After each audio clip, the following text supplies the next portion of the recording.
Hello, BookTube. It's time for another installment of Last Week in BookTube. For those of you who are new to the channel, this is when I look back at the previous week in BookTube and sort of pick out the highlights that stick out in my mind, stuff that I wanted to make sure I told you about, and that you might like, and that I certainly want to sing the praises of. It's not meant to be comprehensive at all, because it's only a fraction of what I watch, and I'm sure there's a lot of stuff out there in BookTube that I don't see that's probably really good too. But these are highlights anyway that I know of. And I want to start off with some general things. YouTube last week was dominated by Vita. Some booktubers are doing Vita, and a lot of YouTubers are doing Vita, which is video every day in April. And a lot of them are struggling, which is, kind of touching to see. And there were also lots of March wrap-ups still, even though April is headed into its midpoint. There's still a lot of March wrap-ups. Erik Karl Anderson, the Lonesome Reader, did a mouth-watering bookshelf tour. Oh, I could have stood to watch 4 more hours of it, so I heartily recommend it. And if I ever get my phone problem solved, I will go back to doing bookshelf tours, because there's still a lot of bookshelves here that we haven't touched. And I noticed 3 returns to BookTube.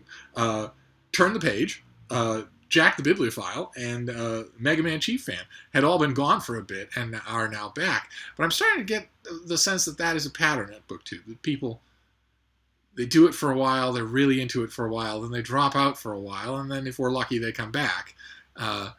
I'm curious about that. I can't imagine it myself. I wonder if it will happen to me for non-traumatic reasons. I one way or another, though, it was very pleasant to see those faces in my feed again.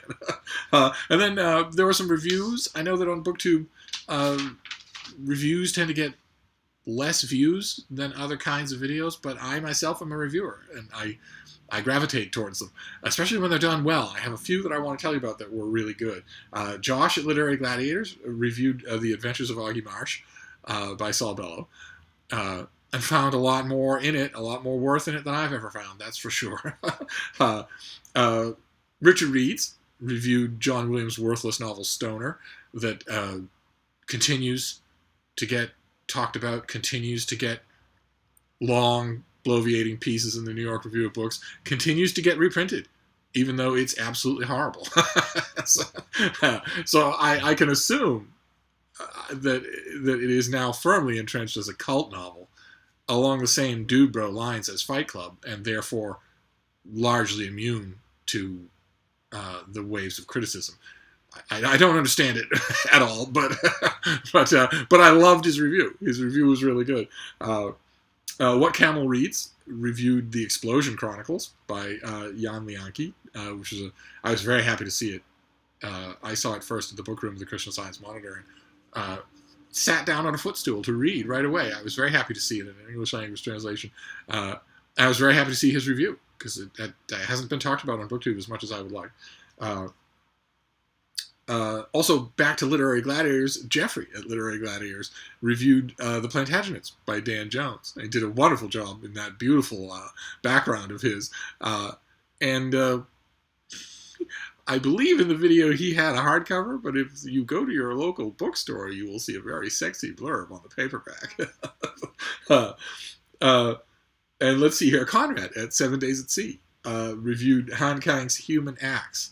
And much like Augie Marsh and Stoner, found stuff in it that I and I certainly don't see. It's always, though, it's in his case especially, it's always a pleasure to listen to his reviews, because he doesn't leave. How are you doing?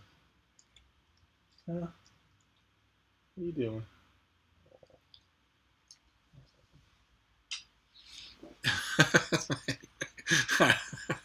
He doesn't leave much meat left on the bone. He pulls the book apart, which is really neat to see.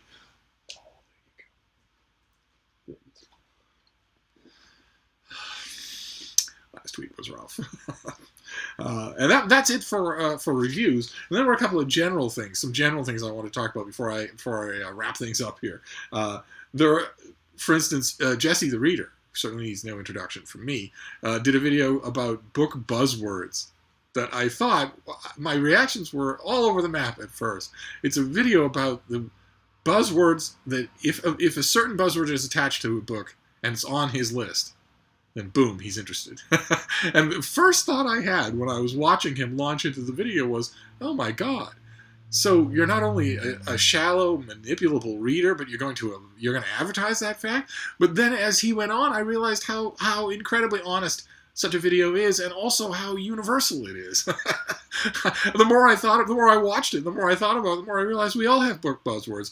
Whether or not you control how they control you is another story, but we all have them. And I bet we could all make a list. He makes a list of 7 or 8 book buzzwords that are guaranteed to pique his interest. It's not even an area of interest, because as far as I can tell, when it comes to reading, he has only one area of interest, subject matter, genre of interest. It's not so much that as it is concepts, things that happen. And when I thought about that, I realized, for instance, as far as I can tell, Jesse the Reader only reads YA fiction.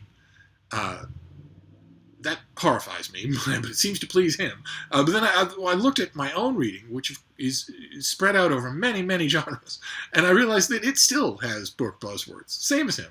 Same as all of us, I suspect. I ultimately found it very thought-provoking. I highly recommend you go and watch it. Steakucchino did the best video I've seen so far on National Poetry Month for April, with a video titled, When Do You Get the Full Force of Poetry? That has a lot of really good stuff in it. I very much go and see if the experience that she's talking about is your experience with poetry. As a lot of it was mine, but a lot of it very profitably was not. So that made it all the more fascinating. I don't know if I should have put this under book reviews. Probably not, because it goes a little deeper than that. Jen Campbell did a very good analysis of Peter Pan. I saw the title of her video before I clicked on it, and my first thought was, I could comfortably go the rest of my life without seeing any more analysis of Peter Pan, without reading any more think pieces about it in the TLS or anywhere else. But when it comes to folkloric literature, fairy tale derived literature, she's at her best. It's a really good video. Let's see. Adam at Mementomori started a feature that I hope he continues called Personal Library. And the first one was Pilgrim at Tinker Creek by Annie Dillard. And it was really, really good. It was tremendously infectious. I was watching it, and my first thought was, boy, if you're watching this video and you haven't read Pilgrim at Tinker Creek, it's the first thing you're going to do when the video's over, and that's great. That's absolutely fantastic. Wouldn't be fantastic if it were a bad book. I suspect that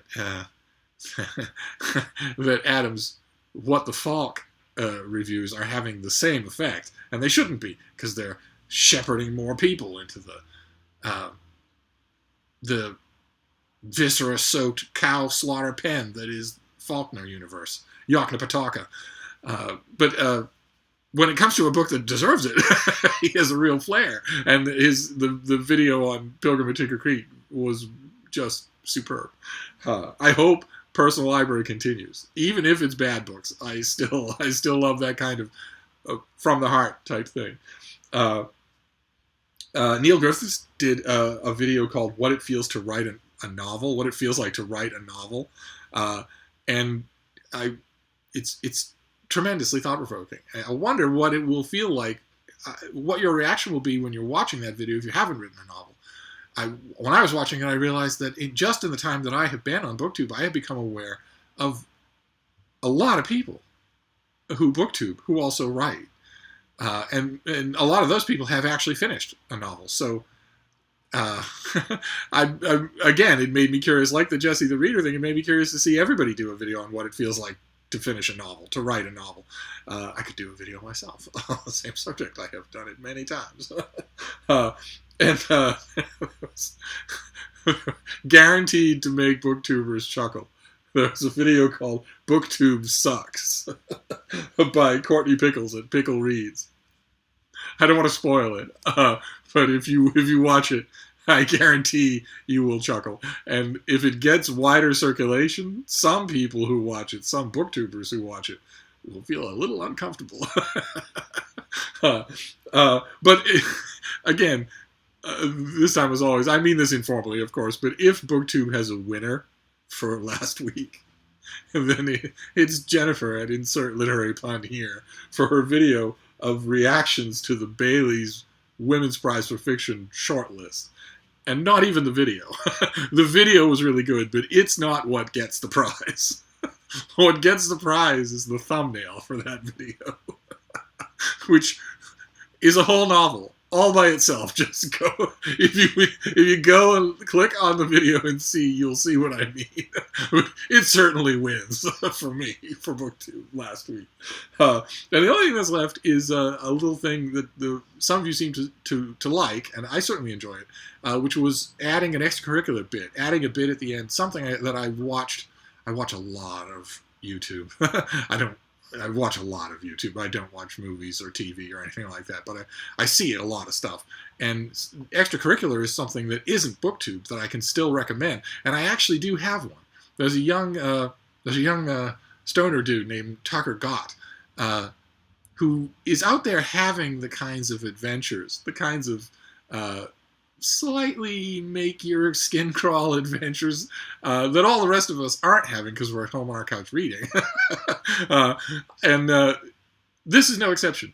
In this video, he has something called a paramotor, which looks like a parasail with a tiny motor attached to it. It doesn't look reliable at all. He takes it up into ungodly heights. And in this particular video, he flies it along the surf line of a coast all the way to the horizon, then he turns around and comes all the way back. Doesn't want to fly it over the open ocean, I think because he has a tiny shred of self-preservation left, and he can't fly it over the beach or over property with people on it. There's just a law, you can't do that. So he's along the coastline, he's along the water's edge, along the surf, there and back. And it's just an amazing video. All of his is, you'll binge watch his videos if you watch this thing. Just, he has the camera there on his lap, and you can see his feet sticking out, and the horizon, this endless horizon of ocean and sky, sometimes very far below him. Sometimes he goes miles into the air. And in this one, when he's on his way back, he spots in the water below him, in the shallows near the surfers, he spots a gigantic manta ray. And you can see it clear as day. And then he spots sharks that are in the water, very close to the surfers, just doing their own thing. And he circles back and goes down a little to give you a closer view. It's amazing. It's just amazing. So I thought I'd recommend that, where he paramotors with sharks. And that's it. That is last week in BookTube. Just a few highlights that I wanted to make sure I mentioned to you. And as usual, in the comments field, feel free to tell me what I missed. Stuff that you really like that you think I should see, because I'm always in the mood for more. And I'll see you soon, BookTube. Thank you.